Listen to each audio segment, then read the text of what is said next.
Alrighty guys, what is up? People of the YouTube. Excuse me, that was not planned. Okay.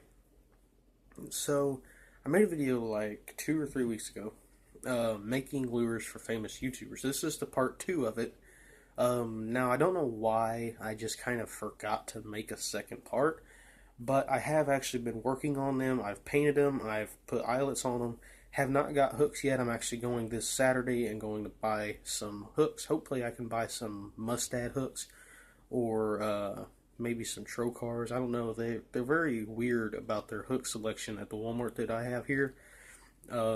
Most of the time you can find Eagle Claw really easily, but Eagle Claw are not the exact best.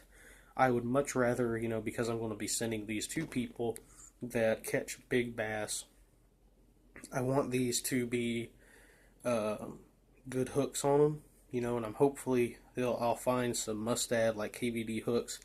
That would be awesome if I can. But if I don't, hopefully I can find the right size of Eagle Claw, because the hooks I have, the only treble hooks I have, are just a tad bit small for these baits. I think they're just a little bit, they kind of look wrong. They're almost like a big, huge, jacked up Chevy truck with tiny little car tires on them. It kind of looks weird. It kind of looks stupid. So yeah, hopefully I can find some pretty decent hooks. So basically, I have painted these. They're not completely done painted yet. I have not added like the shad dots yet, but they're in the silver bullet color. Basically what you do is you just spray paint silver paint on them. And I've caught fish on these. My dad has caught fish on these colored baits.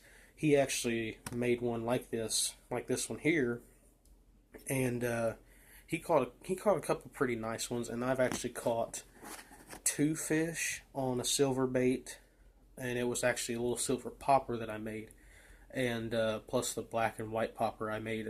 I've also caught fish. But here is the smaller one.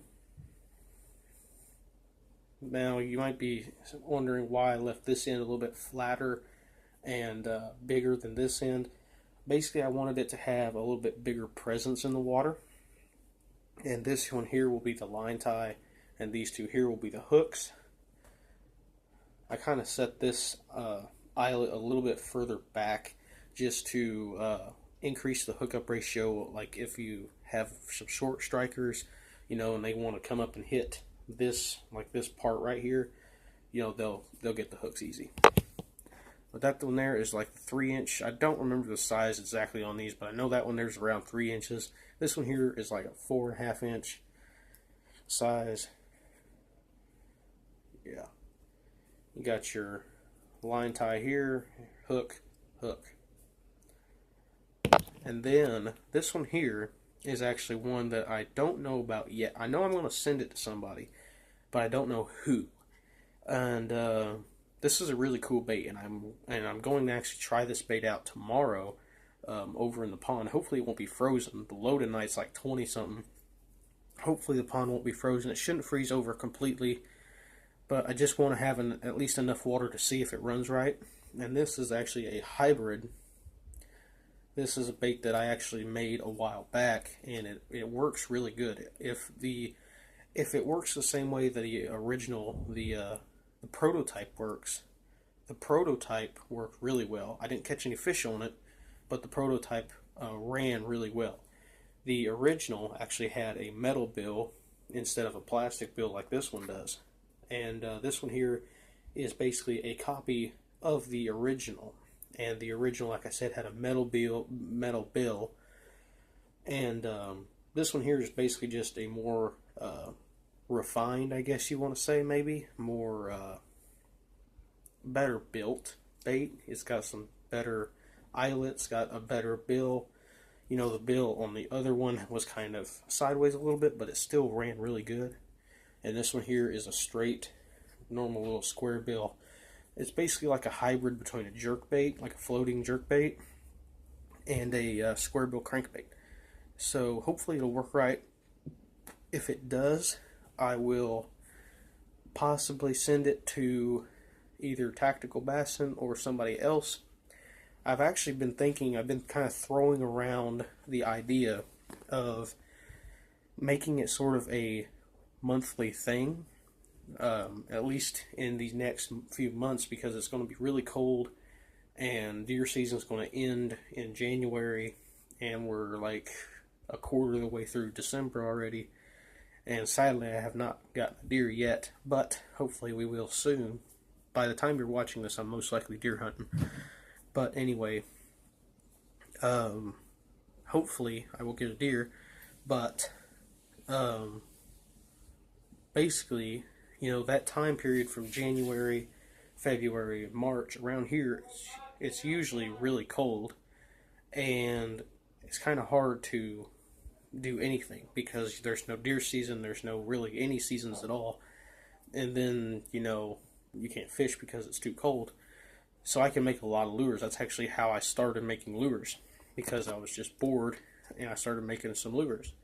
So, you know, I'll make some more, and I might do like a monthly thing, like once a month. You know, during that whole time I'll make a bunch of lures. So what I can do is I can make a bunch of lures, and then once a month I can send out a lure to a YouTuber, like a bunch of YouTubers. Maybe not even only fishing YouTubers. Maybe I'll send one to a different style YouTuber that doesn't do fishing. I don't know. Maybe I will, maybe I won't. I don't know.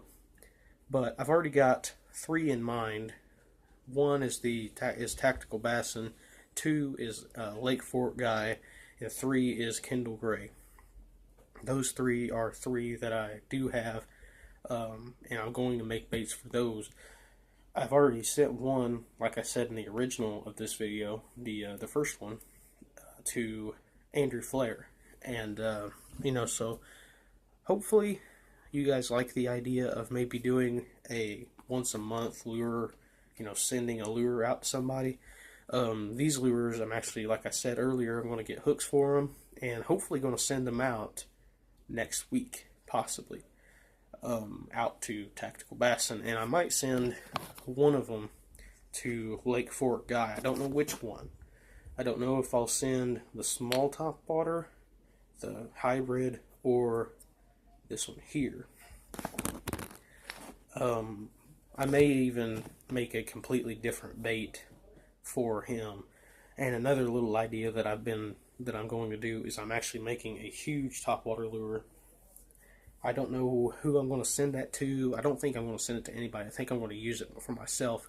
But I'm actually going to make a huge 7-inch long topwater walking bait for bass. I think that'll be pretty cool.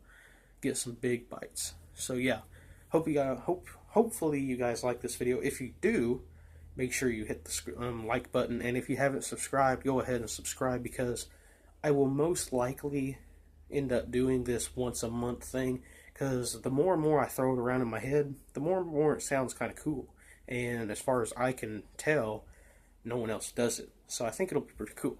So like I said, I hope you guys like this video. If you do, smash the like button and subscribe if you haven't already. If you like this idea of doing the once a month thing, go down in the comments and tell me if you do or if you don't. If you don't, tell me. If you do, go ahead and tell me, because once it starts getting cold and there's nothing to do, most of my videos are going to be either making lures or talking about lures. So, you know, I can do this too. So, thanks for watching. Make sure you like, comment, and subscribe if you haven't already. Bye-bye.